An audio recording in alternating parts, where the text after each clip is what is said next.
ሰላም ውድ የሰበር ዴሊ ቤተሰቦቻችን፣ በዛሬው የሰበር ዴሊ ዘገባዎቻችን የቱርክ ፕሬዝዳንት ኤርዶሃን ወደ ኢትዮጵያ መምጣት፣ የቢን ዛይድ በጽኑ መታመምና አንድምታው፣ የመከላከያ ሰራዊት ከሀገሪቱ የተለያዩ አካባቢዎች መውጣቱን ተከትሎ በአካባቢዎቹ ዳግም ስላገረሹት ግጭቶች፣ እንዲሁም በአፍሪካ ህብረት የመሪዎች ስብሰባ ላይ የሞባይል ጌም ሲጫወት ስለታየው ተሳታፊ የምንላችሁ ይኖረናል። አብራችሁን ስትቆዩ ስለ ጉዳዮቹ ሙሉ መረጃ እንደሚኖራችሁ በማመን ሲሆን ለቻናሉ አዲስ የሆናችሁ ሰብስክራይብ በማድረግ መረጃዎቻችንን ስትወዷቸው ላይክ እያደረጉ ሀሳብና አስተያየት ካላችሁ ኮመንት መስጫው ላይ ማስቀመጥ ትችላላችሁ።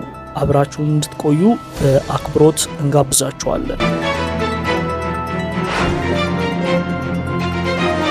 የተባበሩት አረብ ኤሚሬትስ ፕሬዝዳንት የሆኑት መሐመድ ቢን ዛይድ ባጋጠማቸው ህመም ምክንያት ኤርዶጋን ወደ ተባበሩት አረብ ኤሚሬት ሊያደርጉት የነበሩት ጉብኝት ተራዝሟል። የቱርክ ፕሬዝዳንት ረሲብ ጣይብ ኤርዶሃን ወደ ተባበሩት አረብ ኤሚሬትስ ሊያደርጉት የነበረ ፕሬዝዳንቱ ጉብኝቱን ያራዘሙት ከተባበሩት አረብ ኤሚሬትስ ፕሬዝዳንት ሼክ መሐመድ ቢን ዛይድ አልናህያ ጋር በስልክ ከተነጋገሩ በኋላ ነው። ኤርዶሃን በስልክ ንግግራቸው ፕሬዝዳንት መሐመድ ቢን ዛይድ በገጠማቸው የጤና እክል ምክንያት አምላክ ፈጣን ምህረት ያድሎ በማለት መልካም ምኞታቸውን ገልጸውላቸዋል። በውይይታቸው ወቅት ቱርክ ከተባበሩት አረብ ኤሚሬትስ ጋር ያላትን ግንኙነትና ለሀገሪቱ መሪዎች ደህንነት የምትሰጠውን ትልቅ ቦታ በድጋሚ አረጋግጠዋል። ኤርዶሃን ቢን ዛይድ መታመማቸውን ተከትሎ በትላንትናው ዕለት ወደ አቡዳቢ ሊያደርጉት የነበረው ጉብኝት ለማራዘም ወስነዋል። የቱርክ ባለስልጣናት እንደገለጹት ከሆነ የቢን ዛይድ ጤንነት ሲሻሻል ጉብኝቱ ለሁለቱ ወገኖች አመቺ በሆነ ጊዜ ይካሄዳልም ብለዋል። ይህ የጉዞ መራዘም የተሰማው ኤርዶሃን ሰፋ ያለ ዲፕሎማሲያዊ ጉብኝት ለማድረግ ወደ ኢትዮጵያም ይጓዛሉ ተብሎ በሚጠበቅበት ወቅት ነው። የቱርኩ የኮሙኒኬሽን ቢሮ እንደገለጸው ኤርዶጋን በጠቅላይ ሚኒስትር አብይ አህመድ ግብዣ ወደ አዲስ አበባ ለመምጣት ፕሮግራም ይዘዋል። በጉብኝታቸው ወቅት ድርድራቸው ተጠናቆ ዝግጁ የሆኑ በርካታ ስምምነቶችና ሰነዶች ይፈረማሉ ተብሎ እንደሚጠበቅ የኮሙኒኬሽን ቢሮ መረጃ ያመለክታል። የኤርዶጋን ጉብኝት የታቀደው ቱርክ በአፍሪካ ቀንድና በገልፍ ቀጠና የምታደርገውን ዲፕሎማሲያዊ፣ ኢኮኖሚያዊ ተሳትፎ እያሰፋች ባለችበት ወቅት ነው። በተጨማሪም ጉብኝቱ የሚካሄደው በጎረቤት ሀገር ሱዳን ባለው ወቅታዊ ሁኔታ ምክንያት ቀጠናዊ ትኩረት በከፍተኛ ሁኔታ በጨመረበት ወቅት ነው።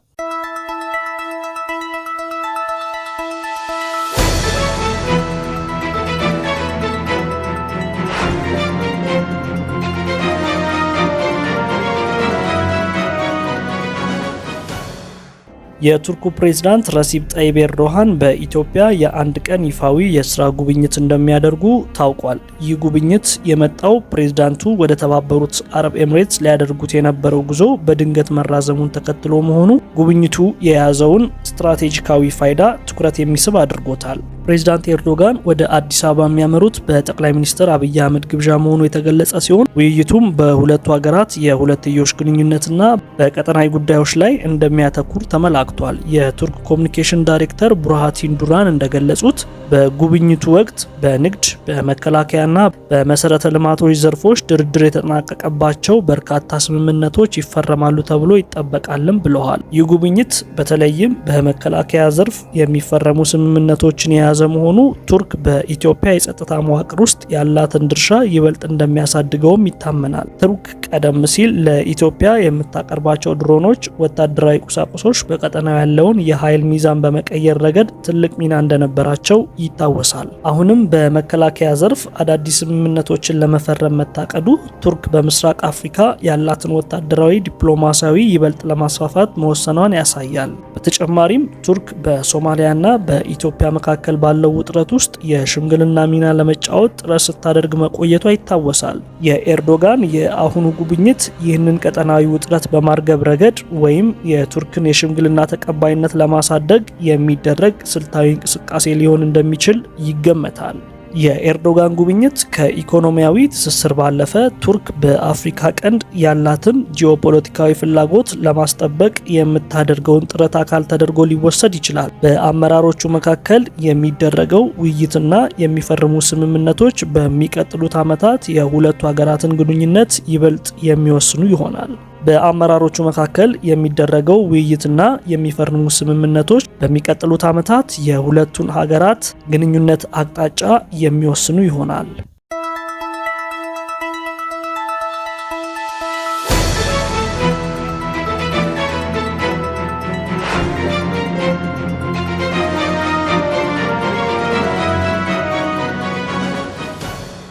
የኢትዮጵያ መከላከያ ሰራዊት ከተለያዩ የሀገሪቱ አካባቢዎች ወደ ሰሜን ኢትዮጵያ ክልል መንቀሳቀሱን ተከትሎ በአንዳንድ አካባቢዎች ላይ የጸጥታ መደፍረስ እያጋጠመ መሆኑን ነዋሪዎች ይናገራሉ። በደቡብ ኢትዮጵያ ክልል ከዚህ ቀደም የጸጥታ መደፍረስ ከነበረባቸው ከጋሞና ጋርዱላ ዞኖች የመከላከያ ሰራዊት ለቆ መውጣቱን ተከትሎ በስፍራዎቹ አለመረጋጋት መከሰቱን የአካባቢው ነዋሪዎች ለሰበር ዴሊ ተናግረዋል። የመከላከያ ሰራዊት አካባቢዎቹን ባለፉት 3 ቀናት ለቆ መውጣቱን ለሰበር ዴሊ ያረጋገጡት አንድ የክልሉ ኃላፊ በበኩላቸው በስፍራዎቹ በተፈጠረ አለመረጋጋት በሰዎች ላይ የደረሰ ጉዳት እንደሌለ ገልጸዋል። ከትላንት እሁድ የካቲት 8 2018 ዓ.ም ጀምሮ የጸጥታ መደፍረስ ካጋጠማቸው የደቡብ ኢትዮጵያ ክልል አካባቢዎች መካከል የጋሞ ዞን አርባ ምንጭ ዙሪያ ወረዳና የጋርዱላ ዞን ደራሼ ወረዳ እንደሚገኙበት ነዋሪዎች ለሰበር ዴሊ ተናግረዋል። በአርባ ምንጭ ዙሪያ ወረዳ የሚገኙ አንድ የአካባቢው ነዋሪ የጸጥታ አለመረጋጋት የተፈጠረው የዘይሴ ብሔረሰብ በሚገኝባቸው ቀበሌዎች መሆኑን አመልክተዋል። ትላንት አመሻሽ አካባቢ በተለይ ዘይሴ ወዘቃ በተባለ ቀበሌ ላይ የተኩስ ድምጾች ይሰሙ እንደነበረም እነኚህ ነዋሪዎች ይናገራሉ። ከዚህ ቀደም ራስን በራስ ከማስተዳደር ጥያቄ ጋር በተገናኘ በዘይሴ ብሔረሰብ መኖሪያ ቀበሌዎች ግጭትና አለመረጋጋቶች እንደነበሩ የሚናገሩት ነዋሪው የትላንቱ ሁኔታም ከዚህ ጋር የተገናኘ መሆኑን አስረድተዋል። በአካባቢው በተፈጠረው አለመረጋጋትና ተኩስ ምክንያት ከአርባ ምንጭ ጊዶሌ ኮንሶ የሚወስደው አውራ ጎዳና በትላንትናው ዕለት ተዘግቶ እንደነበረም ነዋሪው ተናግረዋል። የጸጥታ ኃይሎች በአካባቢው ላይ ከደረሱ በኋላ ለጥቂት ሰዓታት ተዘግቶ የነበረው አውራ ጎዳና መከፈቱን ነዋሪዎች ገልጸዋል። በትላንትናው ዕለት ሌላው አለመረጋጋትና ግጭት የተከሰተበት በደቡብ ኢትዮጵያ ክልል የሚገኘው የጋርዱላ ዞን ነው። በዚህ ዞን ውስጥ በደራሼ ወረዳ ስር የሚገኙ 3 ቀበሌዎች ውስጥ የእርስ በርስ ግጭት መኖሩን 2 የአካባቢው ነዋሪዎች ለሰበር ዴሊ ተናግረዋል። በሌላው በኩል ከሰሞኑ በኦሮሚያ ክልል በአርሲ ዞን ዝዋይ ዱግዳ ወረዳ በኦሮሚያ ሚሊሻና በኦሮሞ ነጻነት ሰራዊት መካከል በደረሰ ግጭት ቢያንስ 18 የሚሊሻ አባላት መገደላቸው ተነግሯል። ይህ ግጭት የተከሰተው የኢፌድሪ መከላከያ ሰራዊት ከአካባቢው ለቆ ወደ ሰሜኑ የሀገሪቱ ክፍል ከተንቀሳቀሰ ከ4 ቀናት በኋላ መሆኑን የተለያዩ የፖለቲካ ተንታኞች በማህበራዊ ገጻቸው አስፍረዋል። መከላከያ ሰራዊቱ ከአካባቢው መውጣቱን ተከትሎ የተፈጠረው የጸጥታ ክፍተት ለግጭቱ መባባስ ምክንያት እንደሆነም ተጠቁሟል። ከዚህ በተጨማሪም የኦነግ ሰራዊት ተዋጊዎች ከሞጆ እስከ ሐዋሳ በሚዘልቀው ዋናው የፍጥነት መንገድ አካባቢ መታየታቸው እየተዘገበ ሲሆን ይህም በደቡብ የሀገሪቱ ክፍል ባለው የትራንስፖርትና የጸጥታ ሁኔታ ላይ ስጋት ፈጥሯል። ግጭት በደረሰበት ወረዳና በአጎራባች አካባቢዎች ላይ የጸጥታ ሁኔታ አሁንም ድረስ አሳሳቢ እንደሆነ ተመላክቷል። የመንግስት የጸጥታ አካላት በዚህ ጉዳይ ላይ እስካሁን የሰጡት ይፋዊ መግለጫ ባይኖርም በአካባቢው ያለው ግጭት ለማርገብና የዜጎችን ደህንነት ለመጠበቅ የሚመለከታቸው አካላት ጥረት እንዲያደርጉ ጥሪዎች እየቀረቡ ይገኛሉ። የሞጆ ሐዋሳ የፍጥነት መንገድ ላይ ምንም እንኳን ታጣቂዎች በዋናው መንገድ አካባቢ መታየታቸው ቢዘገብም መንገዱ በይፋ ስለመዘጋቱ ከመንግስት የወጣ መግለጫ የለም። ይሁን እንጂ ተጓዦችና አሽከርካሪዎች ከፍተኛ ጥንቃቄ እንዲያደርጉ እየተመከረ ነው። በተለይም ከሞጆ እስከ ሻሸመኔ ባለው መስመር ላይ አልፎ አልፎ የሚስተዋሉ የጸጥታ ስጋቶች በጭነትና በህዝብ ትራንስፖርት ላይ መስተጓጎል ሊፈጥሩ እንደሚችሉ ይገመታል። በዝዋይ ዱግዳ ወረዳ በመከላከያ ሰራዊትና በሚሊሻ መካከል የተደረገው የኃይል ቅየራን ተከትሎ በአካባቢው ያለው ውጥረት አሁንም እንደቀጠለ ነው። በወረዳው የሚገኙ የገጠር ቀበሌዎች ይበልጥ ለስጋት የተጋለጡ በመሆናቸው ነዋሪዎች ወደ ዋና ከተሞች የመሸሽ ሁኔታ ሊታይ እንደሚችል መረጃዎች ይጠቁማሉ።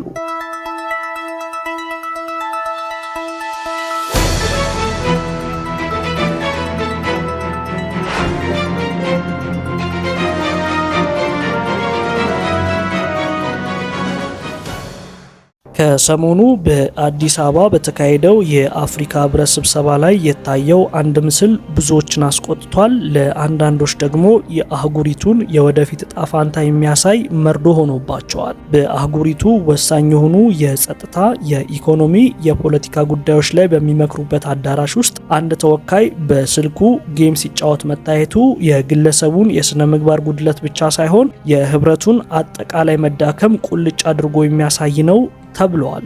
አፍሪካ በጦርነት በረሃብና በከባድ የኢኮኖሚ ቀውስ ውስጥ ባለችበት በዚህ ወቅት በስብሰባ አዳራሽ ውስጥ ተቀምጦ ጌም መጫወት በችግር ለሚማቅቁ በሚሊዮን የሚቆጠሩ አፍሪካውያን ላይ የሚደረግ ታላቅ ስድብ ነው። ይህ መሪዎቻችንና ዲፕሎማቶቻችን ለህዝብ ያላቸው ዝቅተኛ ግምትና በስልጣን ላይ ያላቸው ግዴለሽነትንም ያሳያል ተብለዋል።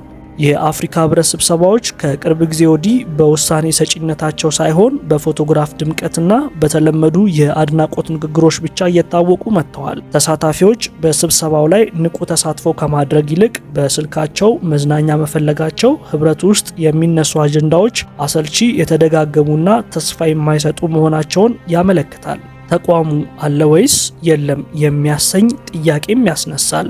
አንድ መሪ ወይንም ተወካይ በስብሰባ መካከል ጌም ለመጫወት መድፈሩ በስብሰባው ላይ ምንም አይነት ቁጥጥር ወይንም ጠንካራ መርህ እንደሌለ ያሳያል።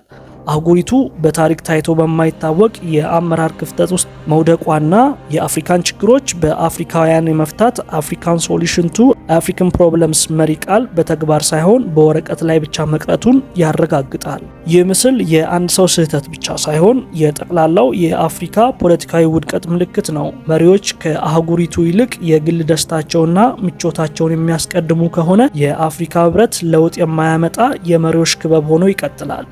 አፍሪካውያን ዛሬ የሚያስፈልጋቸው ጌም የሚጫወቱ ሳይሆኑ ለሚቀጥሉ ትውልድ ስልት የሚቀይሱና የሚተጉ መሪዎችን ነው።